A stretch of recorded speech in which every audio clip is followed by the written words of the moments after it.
Hello, friends. This is Dave Hurwitz, executive editor at ClassicsToday.com.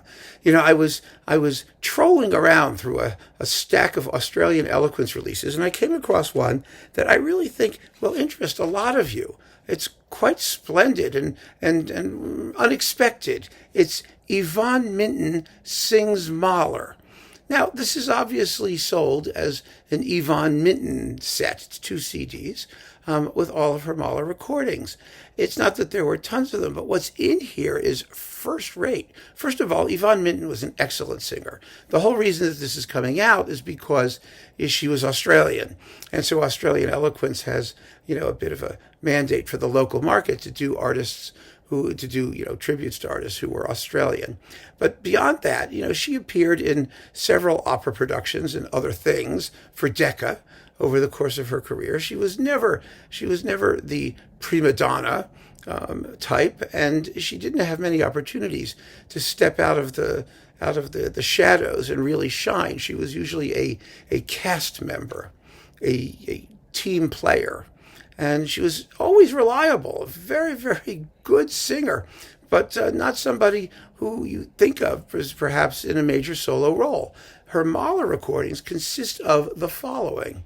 It's the Solti Das Lied von der Erde, which is really her big star turn on disc, I think. And she's as fine an alto in Das Lied von der Erde as just about anyone who's ever sung it. I mean, everybody will have their favorites, of course. There's Janet Baker, there's Crystal Ludwig. And, you make these comparisons. You say, is she in that league? Well, I don't know. What I know is that she just sounds terrific in Das Lied von der Erde. I'm very, very happy to hear her. I think she sounds vastly better than, for example, Kathleen Ferrier and other more famous people who may have sung Das Lied von der Erde. So that's great. And then you also get the songs of a Wayfarer and the songs from Des Knaaben Wunderhorn, 4 of them. Those 4 are Das irdische Leben, Verlorene Mühe, Wo die schönen Trompeten blasen, and Rheinlegenden. They're short songs. These were all issued, all of these songs, as couplings to the Solti Mahler cycle, the original analog Solti Chicago Mahler cycle. And so, I remember them vividly. I believe the Wunderhorn songs came with the 5th Symphony, and the other one, the Songs of a Wayfarer. Where were they coupled with? Oh my goodness. It couldn't have been number 6. Could it maybe 7? I don't remember exactly where they all popped up, but they did. And so it's wonderful to have them separately because, again, they are beautifully sung. The Songs of a Wayfarer are fine. The 4 Wunderhorn Lieder are brief and, obviously fillers, but they're very, very nice to have. But this Das Lied von der Erde is one of the great Solti Mahler recordings. People tend not to talk about it. The tenor is René Kollo, who is an excellent voice as well. The orchestra sounds marvelous. The recording is very, very good. It's really a first-class Das Lied von der Erde. I'm surprised that people don't talk about it more frequently in the Das Lied von der Erde sweepstakes, because it would certainly deserve a mention. I really believe that. And so I think this is a wonderful, inexpensive 2-disc tribute to Yvonne Minton, to Solti and Kollo, and some really good Mahler. The only thing that's wrong with it is that you will notice that the rear has timings here, which are the same for both discs. Well, that's a tiny little mistake. They both say 64 minutes and 52 seconds.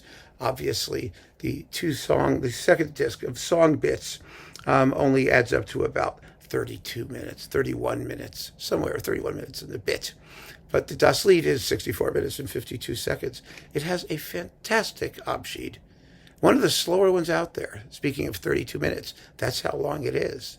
And with a spooky and fabulous tam-tam, I might add.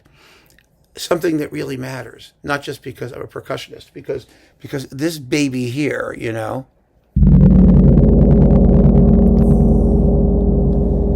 that colors the sound of the entire movement. And it has to be wonderfully audible. The more audible and atmospheric you make it, the more effective the music sounds, in addition to the singing and beautiful orchestral playing and all of that. Yes, it's amazing how simple coloristic details like that really, really, really matter, especially in Mahler, because his use of instruments, such as the humble tam-tam, is never merely as decoration. It's an integral moment, musical object, an idea all of its own, which unifies and supports the atmosphere and the argument, the symphonic argument of the piece. Anyway, that's perhaps a topic for another day. We're talking about Yvonne Minton on Eloquence. I'm so happy that this is out there.